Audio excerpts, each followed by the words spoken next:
D K she ಅವರು ಬರ್ತಾ ಇದ್ದಾರೆ. ಸೊ ರಾಜಕೀಯವಾಗಿ ಇದೆಲ್ಲ ಸಹಜ. ಇದು ಒಬ್ರು ಹೋಗ್ತಾರೆ, ಅವ್ರು ಬರ್ತಾರೆ. ಸೊ ಹೋದ್ರು ಕೂಡ ಎಲ್ಲರಿಗೂ ಒಟ್ಟಾಗಿ ಕೆಲಸ ಮಾಡಬೇಕು ನಾವು. ಮತ್ತೆ ಈಗ ನಿನ್ನೆ ಕೂಡ ಹೇಳಿದ್ದಾರೆ, 28ರಲ್ಲಿ ನಾನು ಪಕ್ಷ ಗೆಲ್ಲಿಸಲಿಕ್ಕೆ ಎಲ್ಲರಿಗೂ ಪ್ರಯತ್ನ ಮಾಡೋದು ಸಿದ್ದರಾಮಯ್ಯ ಅವರು ಹೇಳಿದ್ದಾರೆ. ಸೊ ಅದರಲ್ಲಿ ಕೂಡಿ ಮಾಡ್ತೀವಿ ಅಷ್ಟೇ. ಅದರಲ್ಲೇನು ರಾಜಕೀಯದಲ್ಲಿ ರಾಜೀನಾಮೆ ಕೊಡೋದು ಹೊಸಬ್ರು ಆಗೋದೇನು ಹೊಸದೇನಲ್ಲ.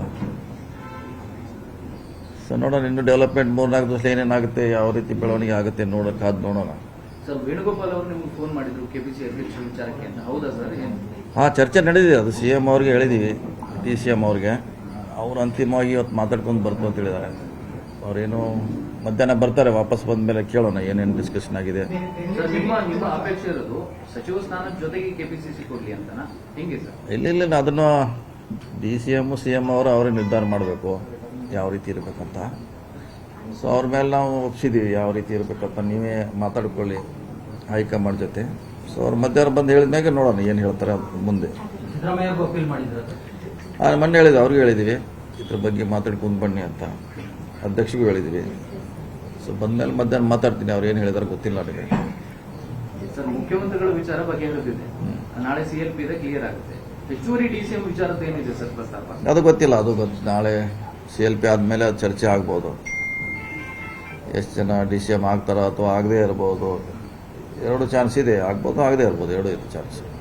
ಸರ್, ನಿಮ್ಮ ಅಭಿಪ್ರಾಯ ಏನು ಸರ್? 28ರ ಚುನಾವಣೆ ದೃಷ್ಟಿಯಿಂದ ಆಗಬೇಕು ಅಂತಿರೋ ಯಾವುದ್ರೆ ಹೆಚ್ಚುವರಿ DCM?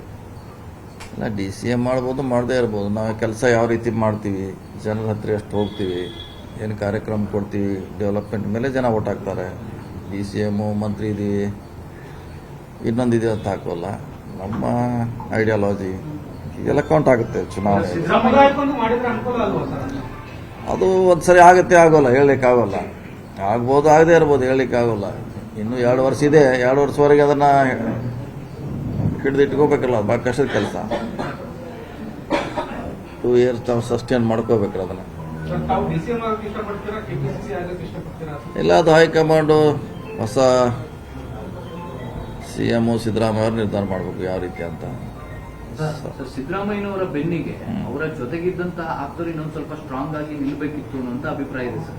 ಅಂದ್ರೆ ರಾಹುಲ್ ಗಾಂಧಿ ಅವರು ಈ ನಿರ್ಧಾರ ತಗೊಂಡಾಗ ನೇರವಾಗಿ ರಾಹುಲ್ ಗಾಂಧಿ ಅವರಿಗೆ ಇಲ್ಲ, ಸಿದ್ದರಾಮಯ್ಯನವರು ಮುಂದುವರಿಸಿ ಅಂತ ಹೇಳಬೇಕಿತ್ತು ಅಂತ. ಕೆಲವರು ಜಂಪ್ ಆದ್ರು. ಇಲ್ಲ, ಈ ಕಡೆ ಜಂಪ್ ಆಗೋದು ಏನು, ಅವ್ರೇನು ಯಾರು ಕೇಳಿ ಏನೋ ಡಿಸಿಷನ್ ತೊಗೊಂಡಿಲ್ಲ. ಮುಂಚೆ ಏನು ಅಗ್ರಿಮೆಂಟ್ ಆಯ್ತು ಅದ್ರ ಪ್ರಕಾರ ಡಿಸಿಷನ್ ತೊಗೊಂಡ್ರು. ಇದರಲ್ಲಿ ಯಾರು ಹೇಳೋದು ಕೇಳೋದು, ಅವ್ರು ಸಹಿ ಮಾಡಿದ್ರು ಇವ್ರು ಸಹಿ ಮಾಡಿದ್ರು ಅನ್ನೋದು ವಾಪ ಅಷ್ಟೇ. ಇದರಲ್ಲಿ ಯಾರು ಕೇಳಿ ಕೂಡ ಮಾತಾಡ್ಲಿಕ್ಕೆ ಅವಕಾಶ ಇಲ್ಲವೇ ಇಲ್ಲ. ಡೆಲ್ಲಿ ಅಂತಲ್ಲಿ ಆಗಿದೆ, ನಾವು ಹೇಳ್ತೀವಲ್ಲ, ಡೆಲ್ಲಿಯಲ್ಲಿ ಆಗಿದೆ ನಮ್ಗೆ ಗೊತ್ತಿಲ್ಲ, ಪದೇ ನಾವು ಹೇಳಿದ್ದೀವಿ.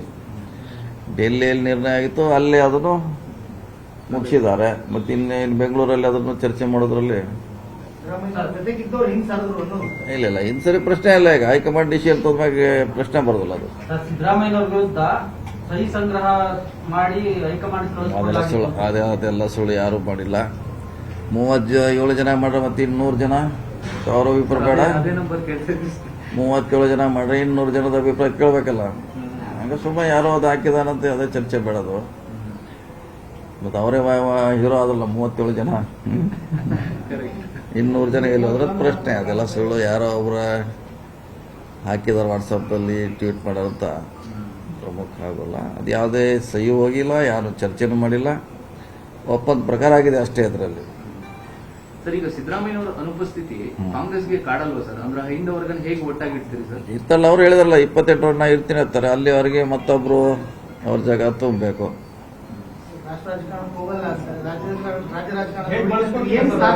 ನಮಗೆ ಅವ್ರು ಇಲ್ಲೇ ಮುಖ್ಯ, ರಾಜ್ಯಕ್ಕೆ ಅವ್ರು ಮುಖ್ಯ, ನಮಗೆ ರಾಜ್ಯಕ್ಕೆ ಮುಖ್ಯ. ಅದಕ್ಕೆ ಅವ್ರು ಇಲ್ಲೇ ಇರ್ಬೇಕಂತ ಅವ್ರು ಹೇಳಿದ್ದಾರೆ, ನಾವು ಅದನ್ನೇ ಬಯಸ್ತೀವಿ. ಬಳಸ್ಕೋತೀವಿ. ಇನ್ನೂ ಟೈಮ್ ನೋಡೋಣ, ಈ ಮುಗಿಲಿ, ಇದು ಹೊಸ CM ಆಗಲಿ, ಆದ್ಮೇಲೆ ಮಂತ್ರಿಮಂಡಲ ಆಗಲಿ, ಆದ್ಮೇಲೆ ಕಾಲ ತಕ್ಕ ಸಂದರ್ಭ ತಕ್ಕ ಅವ್ರು ಬಳಸ್ಕೋತೀವಿ.